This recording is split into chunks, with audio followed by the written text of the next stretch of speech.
আজকে সময় অধিদপ্তরে আসছিলাম আমরা একটা অ্যাপিলের শুনানি করার জন্য। আমাদের এই ছোট্ট সোসাইটি নির্বাচনকে কেন্দ্র করে আহ, এখানে আপনারা জানেন হয়তো তিনজন সরকারি কর্মকর্তা অবৈধভাবে টাকা পয়সা লেনদেন করতে গিয়ে এখানে হাতে নাতে ধরা পড়ে এবং তারা গ্রেপ্তার হয়ে এখন কারা অভ্যন্তরীণ আছে।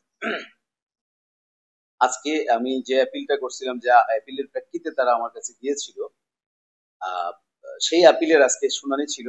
এখানকার যিনি ডিসিও জেলা সমবায় অফিসার, যিনি আমার এই মামলার 1 নম্বর আসামি, তিনি আবার আমাকে নোটিশ করেছিলেন আসার জন্য, শুনানি করার জন্য। যে কারণে আজকে আসছিলাম। শুনানি হলো, এখন আমরা রায়ের জন্য অপেক্ষা করতেছি। এখানে ডিজি সাহেব আছেন, এডিজি আছেন, আরো অন্যান্য ঊর্ধ্বতন কর্মকর্তাগণ আছেন সমবায়ের। ওনারা এটা পর্যালোচনা করছেন। দেখা যাক ওনারা কি সিদ্ধান্ত দেন। আমি ওনাদের সিদ্ধান্তের জন্য অপেক্ষা করি। এটা আমার কাছে তারা চাঁদা, এক ধরনের চাঁদা চাঁদা দাবি করতেছিল। এই পরিবেশটাও তারা ক্রিয়েট করেছিল যে একজন অবৈধ প্রার্থীকে তারা প্রথমে বৈধতা দিয়েছে এবং আমাকে তারা সাজেস্ট করলো যে আপনি অ্যাপিল করেন, ওই অবৈধদেরকে আবার অবৈধ করে দিব, দিয়ে আপনাকে বৈধতা দিয়ে দিব। মানে এই সিচুয়েশনটা তারা ক্রিয়েট করেছিল এটা করার জন্য, টাকাটা হাতিয়ে নেওয়ার জন্য। তারাই অফার করছে। এটা অফার করতে হয় না, সমবায়ের লোকজনকে অফার করতে হয় না। এরা এতটা বেশি করাপ্টেড, বাংলাদেশের কোনো দপ্তরে এই করাপশন আমি দেখিনি। এবং তাদের কোনো দায় নেই, তাদের কোনো তদারকি নেই, তাদেরকে কেউ জিজ্ঞাসাবাদ করার নাই। তারা তাদের মন মতো যা ইচ্ছা। এডিসিও রুমে গিয়ে দেখলাম ফাইল 3 ফিট উঁচা পর্যন্ত ফাইল, কিন্তু সে তার মন মতো করে কাজ করতেছে। আমরা যে আজকে একটা অ্যাপিলের জন্য শুনানি করতে আসছি, সে অ্যাপিল সম্পর্কে অবগতই না।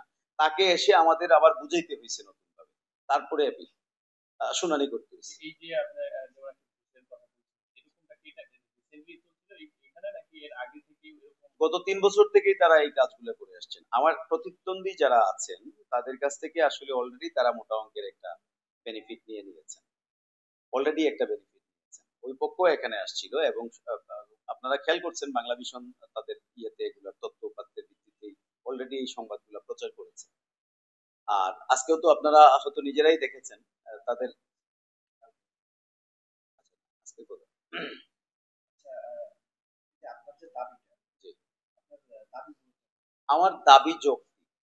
এখানে এস পার ল, আমি যে আবেদনটা করেছি, যে আপিলটা করেছি, সেটা যাচাই বাছাই করে আমার অভিযোগের সত্যতা থাকলে আপনারা আইনগত যেটা ব্যবস্থা নেবেন আমি সেটাতে রাজি আছি, কিন্তু আর্থিক লেনদেন করে অন্যায় কোনো আদেশ দিবেন এটা আমি মেনে নেব না।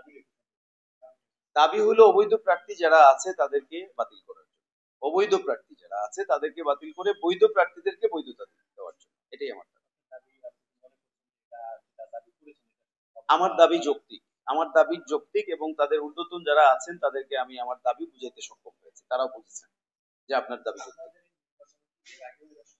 এর আগে আরো 3 টাইমস এখানে পূর্বে এখানে যিনি ছিলেন ডিসিও জেলা সমবায় অফিসার, মানে মূল করাপশনটা এই জেলা সমবায় অফিসার। এখানে জেলা সমবায় অফিসার ছিল সাদ্দাম করে একজন ছিল, শিহাব ছিল। সাদ্দাম সে গোপালগঞ্জ বাড়ি, তার ক্ষমতার অপব্যবহার এগুলো বলে শেষ করা যাবে না। শিহাব করে একজন ছিল। এখন যে ডিসিও আপনারা নিশ্চয়ই দেখেছেন, সে ফুললি অ্যাডিক্টেড। এই যে তার সাথে কথা বলে আসছি, তাকে সে মনে হয় যে সকাল থেকে সে অনেক কিছু খেয়ে আসছে, সে ঠিক মতো কথাবার্তা বলতে পারতেছে না। এবং আমরা এতটা মানুষ তাকে বোঝানোর চেষ্টা করি, এটা বুঝে আবার ভুলে যায়, আবার জিজ্ঞেস করে এটা কি। মানে এই ধরনের অ্যাক্টিভিটিস সে নরমাল না। তাদেরকে আমার কাছে নরমাল মনে হচ্ছে না, তাকে আমার কাছে নরমাল মনে হচ্ছে না। আচ্ছা, এখন আজকে আপনার রায় আপনি আশা করেন? তারা যেহেতু নোটিশে লিখছে আদালত, আদালতের রায় হয় ইনস্ট্যান্ট। এখন ওনারা বলতেছে যে আমরা রায় দিব আজকে, দেখি আমরা খাসকামরা গিয়ে দিব, এই করবো, এই কালক্ষেপণ করতেছে। তারপরে তাদের হায়ার অথরিটি যারা আছেন ওনাদের সাথে আমরা বসছি, কথা বলছি, দেখি ওনারা যে সিদ্ধান্ত, কি সিদ্ধান্ত নেন। এখন পর্যন্ত কর্তৃপক্ষ এখানকার ভারপ্রাপ্ত ডিজি যিনি আছেন, এডিজি যিনি আছেন, ওনাদের সাথে আমি মিটিং করে আসলাম, কথা বলে আসলাম।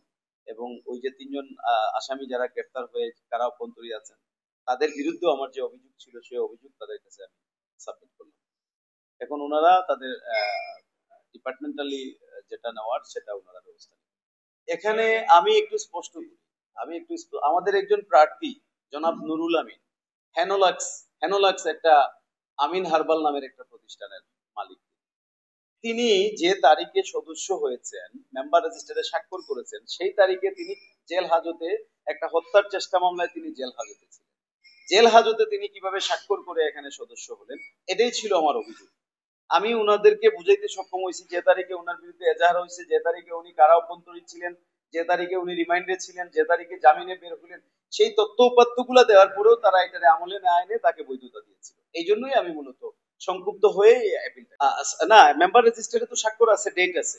আবার আমরা থানা থেকে তার মামলার কাগজপত্র সব আমরা উত্তোলন করেছি এবং সেই কাগজপত্রগুলো আমরা জমা দিয়েছি। মামলার কাগজপত্র তো স্পষ্ট, এগুলা এটা কোর্ট কাছারির, এটা তো হাইড করার সুযোগ নাই যে একটা আসামি কয় তারিখে অ্যারেস্ট হইলো, কয় তারিখে জেলে গেল, কয় তারিখে রিমাইন্ডে গেল, কয় তারিখে বের হয়ে আসলো, এই তথ্য উপাত্তগুলো আমরা অলরেডি সংগ্রহ করেছি এবং তাদের কাছে এগুলো আমরা জমা দিয়েছি। কিন্তু এগুলা পাওয়ার পরেও এগুলাকে পুঁজি করেই মূলত তারা এই ব্যবসাটা শুরু করে। আমি ন্যায় বিচার না পাইলে এটা আরো আমি ফাইট করি, আমি সর্বোচ্চ ফাইট করি। পরবর্তী পদক্ষেপ এটার জন্য যদি আমার মামলা করা লাগে তাদের বিরুদ্ধে, যারা এটা এই টাকা পয়সাকে প্রভাবিত হয়ে যারা করছেন, যদি ফৌজদারি মামলা করা লাগে আমি করবো। ডিপার্টমেন্টাল তো যাব, আমি হাইকোর্টে রিট করা লাগে করবো, এবং যারা এটার সাথে টাকা পয়সাকে মানে যারা সম্পৃক্ত, যারা এই অফেন্স গুলা করতেছে, আমি তাদের বিরুদ্ধে ফৌজদারি মামলা করবো। ওরা কয়েক দফায় টাকা নিয়েছে, সর্বশেষ 30,000 টাকা নিয়ে হাতে নাতে ধরা খাইছে। এর আগে আরো 2 টাইমস টাকা নিয়ে, টাকা আমার অফিস থেকে গিয়ে আছে, আমার অফিস থেকে টাকা নিয়ে আছে। এটা আমি দুদকের কনসার্ন নিয়েই করছি, যেহেতু গত 3 তারিখে আমি দুদকে একটা অভিযোগ দিয়েছিলাম, তারা আমাকে দিক নির্দেশনা দিয়েছিল যে কিভাবে টাকা দেবো। আমরা এই তিনজন সম্পর্কে যেটা কোর্ট থেকে আমাদেরকে পাঠানো হয়েছে যে এই তিনজনকে গ্রেফতার করা হয়েছে এবং তাদেরকে থানা হাজতে পাঠানো হয়েছে।